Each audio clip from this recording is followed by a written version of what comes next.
Welcome to the Mount San Antonio College Invitational, the beginning of the countdown toward the CIF postseason. Saugus' Ryan Tay appeared postseason ready. He was in third place after the first mile, but he moved up quickly and emerged victorious in the Division I and II individual sweepstakes race, coming in with a time of 14 minutes and 56 seconds. He said he was trying to chase Brian Zabilski's school record of 14 minutes and 49 seconds at Mount SAC, and although he didn't get there, it was cause for celebration with an outstanding performance.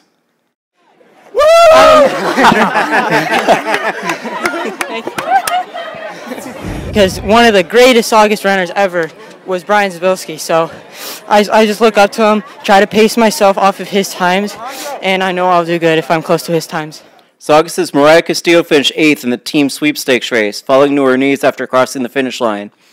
She ran a 17:49.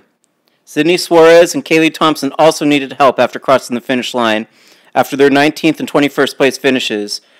Saugus finished 4th in Division I and Division II team sweepstakes, but was not very happy overall. I mean, we definitely gave a good effort, but I really would like to see us do a little bit better, just not even like performance level, but just the effort we're giving and being competitive. I mean, we come out with a good mindset, but when you're in the race, you have to make those decisions. You yourself have to make them to, go up one more, take one more step, get one more girl, and that's what we want to do. Unlike the Saugus girls, the Burroughs boys were ecstatic with their third-place finish in the team sweepstakes, led by Alexander Hirsch's impressive fourth-place finish in 14:46, leading to a celebratory roll call. Alexander Hirsch, Justin Villagran, Andrew Barondo, Tim Wells, Manny Green, Adam Villalpando, Patrick Wells. definitely we had a good competition, and I felt we all came together well to push ourselves.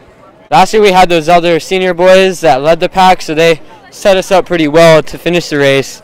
So it was different being that front group this year. We don't want to be following in their footsteps anymore. We want to create our own identity, and you're going to see that. We're not going to see it until the end of the season maybe. You might not see it next league meet, but you're going to see it towards CIF finals, state, and hopefully further. A pair of Pacific League rivals turned in stellar performances in the girls' individual sweepstakes race.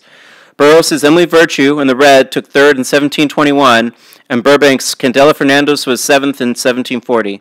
I think I've been working on hills a lot, so I was able to push up those hills, and the other girls seemed to struggle with the hills too, so I kind of just stayed with them and then tried to pass them over time.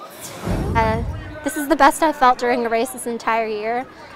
Through every race, I think I've been far off my PR, but this is the closest I've come, so I think that's definitely a good sign for the rest of the races to come. We typically always have a strategy going into the race, but this time my coach told me to just go out there and do what Candela Fernandez does, so I just went out there and ran. The Agoura boys had top 10 performances from Cole Hoff and Logan Grove, but finished 9th as a team. Absolutely. We're just starting to touch into our speed workouts this year, so a lot of the teams have a couple-week advantage on us, but we're nowhere near peaking right now, and that's exactly where we want to be. We want to peak at state.